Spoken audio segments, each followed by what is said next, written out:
troisième vidéo, cylindre. Voilà ce qu'est un cylindre. Ou plus précisément, ici c'est un cylindre droit vu que les deux bases, les deux disques sont pile l'un en face de l'autre. Ce qui va nous intéresser dans cette vidéo, c'est comment faire pour calculer le volume de ce cylindre. En l'observant, on remarque qu'il ressemble quand même relativement bien à un pavé droit.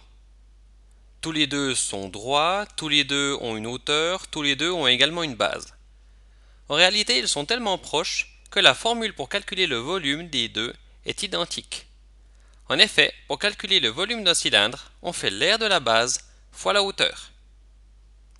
On peut quand même aller un peu plus loin, parce que quand on observe cette base, on remarque que c'est un rond, ou plus précisément un disque. Comment est-ce qu'on calcule l'aire d'un disque? J'espère que vous vous en rappelez, pour ça on a besoin du rayon. L'aire d'un disque, c'est pi r carré. Donc la formule l'aire de la base fois la hauteur devient pi r carré fois la hauteur. Cette formule, vous la retrouvez dans votre aide-mémoire à la page 125. Alors concrètement, comment faire pour calculer un volume à partir de cette formule? Prenons un exemple. Voici un cylindre d'une hauteur de 12 décimètres et d'un rayon de base de 3 décimètres. Ma formule me dit donc que pour calculer le volume, je fais pi r carré fois h, donc pi fois le rayon c'est 3, donc 3 au carré, fois la hauteur c'est 12, fois 12.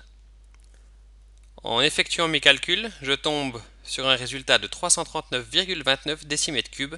Bien sûr, souvenez-vous, du moment qu'il y a pi, il y aura très certainement des nombres qui vont poursuivre à l'infini après la virgule, donc on met la petite vague au-dessus du signe égal pour signifier que c'est environ égal. Comme vous le remarquez, maintenant que vous avez une certaine expérience, l'utilisation de ces formules devient très facile. Et du coup, on peut aller un peu plus loin. Par exemple, qu'est-ce que ça donne si on vous donne le volume d'un cylindre et puis son rayon, mais que vous devez trouver la hauteur? Est-ce que c'est possible? Eh bien oui, en utilisant les équations. Comment cela? Eh bien vous avez la formule. Vous savez que le volume du cylindre c'est pi r carré fois h. Comme je sais que le volume V c'est 198 et le rayon R c'est 4, je peux dire que 198 est égal à pi fois 4 au carré fois h. En observant cette deuxième ligne, je remarque que je n'ai qu'une seule inconnue, mon h. Et donc c'est une équation que vous pouvez résoudre. Résolvons-la. Premièrement, je peux simplifier. En effet, pi fois 4 au carré, c'est que des nombres, je peux calculer ce que ça vaut. J'obtiens que 198 c'est environ égal à 50,27 fois h. Pour enlever ce 50,27, je divise par 50,27 et j'obtiens donc que ma hauteur vaut environ 3,94 cm. Remarquez que ce n'est pas particulièrement compliqué. On peut faire encore un tout petit peu plus difficile. Si je vous donne le volume du cylindre et sa hauteur, mais que cette fois vous devez trouver le rayon. Eh bien à nouveau, on va utiliser les équations en repartant de la formule. Comme V vaut 256 et la hauteur h vaut 8, j'ai que 256 est égal à pi fois r carré fois 8.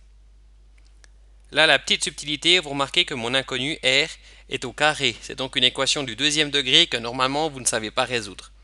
Mais là, vous verrez qu'elle est relativement simple, il y a juste une combine supplémentaire. Résolvons-la. Eh bien tout d'abord, je peux déjà simplifier mon équation. Puisque pi et 8 ce sont des nombres, je peux faire pi fois 8 et j'obtiens donc que 256 c'est environ égal à 25,13 fois r au carré. Pour enlever ce 25,13, je divise par 25,13 et j'obtiens que 10,19 est environ égal à r carré. Le souci il est là, c'est que je vais enlever ce carré, ce puissance 2. Quelle est l'opération inverse de puissance 2? Eh bien, c'est racine carrée.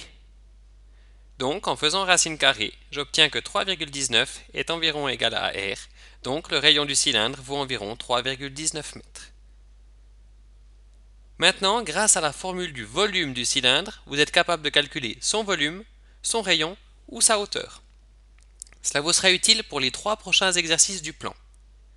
Attention, au L94, dans la donnée, il vous est également demandé de calculer l'aire latérale et l'aire totale. Ce sont des choses sur lesquelles nous reviendrons plus tard, donc pour l'instant ne le faites pas, calculez uniquement le volume. Vous trouvez quand même la formule de l'aire latérale et de l'aire totale dans votre aide-mémoire si vous voulez absolument le faire. Enfin, une fois que vous aurez terminé ces 3 exercices, les 4 suivants sont des problèmes pour lesquels vous n'avez pas besoin de matière supplémentaire, donc vous pourrez aussi vous lancer sans suivre une nouvelle vidéo. Bon travail!